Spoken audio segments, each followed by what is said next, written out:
Hi guys, good morning. তো আজকে ছিল হোলির সকাল। তো তোমরা কে কী বানিয়ে খেলে? তো আজকে আমি একটা আমার বোনের জন্য একটু স্পেশাল কিছু বানাতে চাইলাম।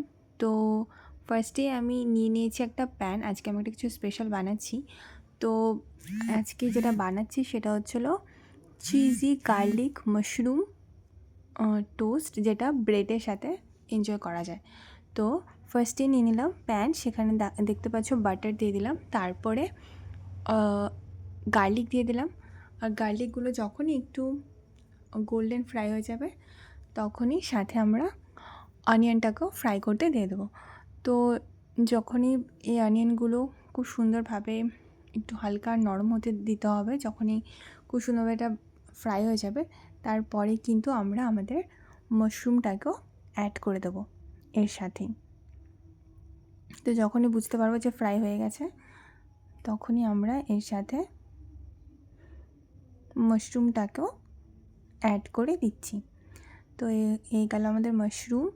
তো কারা মাশরুম খেতে পছন্দ করো? আমি রিসেন্টলি কিছু রেসিপি বানাচ্ছি, মানে আমার ভীষণ পছন্দ হয়ে গেছে। মানে মাংসের একটা আমরা আরেকটা কিন্তু ডিউপ হিসেবে কিন্তু সত্যি মানে যারা ভেজিটেরিয়ান তাদের জন্য মাশরুম একটা একদম মাংসের কাজই করছে, মানে এরকম এত টেস্ট লাগছে খেতে। তো তাই ভাবলাম তোমাদের সাথে এই রান্নাটা শেয়ার করি।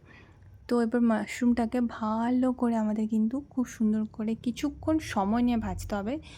যেহেতু আমি বলছি যে চিকেনের ডিউব, তো তাই আমাকে একটু সময় দিতে হবে এটা কুক করতে। তো যখন এটা একটু জল ছেড়ে দেবে, কুক হতে থাকবে, তখনই তারপরে আমরা বুঝতে পারবো যখন ফ্রাই হয়ে যাবে তখন আমরা এর সাথে আমরা আমাদের মিল্ক অ্যাড করে দেবো। যেহেতু এটা চিজি একটা ব্যাপার আছে, তাই মিল্ক কিন্তু মাস্ট, মিল্ক অ্যাড করতে হবে। তারপর দিয়ে দিচ্ছি আমরা অরিগ্যানোর পরে আমরা একটু চিলি ফ্লেক্সও অ্যাড করে নেব এখানে। আর চিলি ফ্লেক্স অ্যাড করা হয়ে গেলে এর সাথে কিন্তু আমরা আমাদের যে মেন ইনগ্রিডিয়েন্ট চিজ, সেটা কিন্তু দিতে ভুলবো না, কারণ সেটাই আমাদের রান্নাটাকে ক্রিমি বানাবে।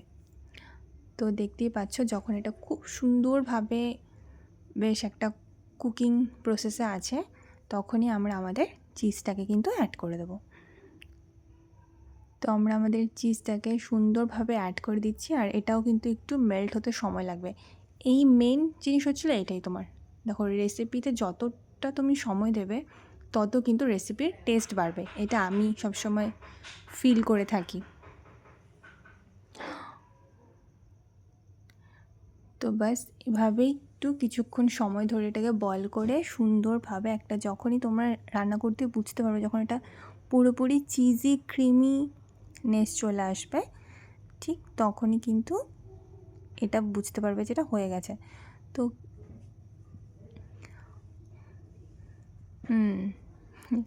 তো ওইভাবেই আমি আমার রান্নার প্রসেসটা করছি। ভিডিওতে আমাকে একটু কিছুটা অংশ আমি রেখেছি, যেটা দেখতে পাচ্ছ আমি বানাচ্ছি। তো ব্যাস আমার মনে হচ্ছে যে এবার এই চিজি ব্যাপারটা যখন আসবে দেখবে পুরো মিল্কটা দেখবে বয়েল হয়ে গেছে। এবার নিয়ে নিচ্ছি একটা প্যান, যেখানে আমি বাটার অ্যাড করে দিলাম। অ্যাড করে দেওয়ার পর ব্যাস আমাদের ব্রেডগুলোকে একটু বাটারে একটু টোস্ট করে নিলে তাহলে এই রান্নাটার সাথে কিন্তু দারুণ যাবে। এই যে আমি ক্রিমি সসটা বানালাম এটার সাথে পাস্তা খেতেও ভীষণ ভালো লাগে।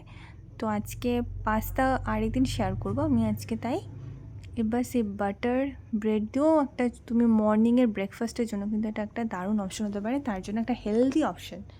I must say this one a healthy option. So ব্যাস আমাদের রেডি। এবার ব্রেড নিয়ে সেই আমাদের যে ক্রিমি চিজি মাশরুমটা বানিয়েছিলাম গার্লিক দিয়ে সেটাকে করো, তারপরে তার উপরে কিছুটা চিজ অ্যাড করে দাও, তোমাদের অরিগানো অ্যাড করে দিতে পারো। দেখো মানে ভীষণই, একবার এটাকে ট্রাই করে দেখতে পারো, ভীষণই ইয়ামি অ্যান্ড টেস্টি। আর আমার মনে হয় এটা একটা নিউ কিছু একটা অ্যাড হবে তোমাদের খাবারের মেনুতে। সবসময় তো আমরা অনেক রকমের খাবার খেয়েই থাকি, but this one it's really yummy. So looks good. Party snacks হিসাবেও তোমরা এটাকে অ্যাড করতে পারো, ব্রেকফাস্টে অ্যাড করতে পারো, বা যখনই কিছু বানিয়ে একটু সময় হবে খিদে পাবে তখন তোমরা এটাকে বানিয়ে খেতে পারো।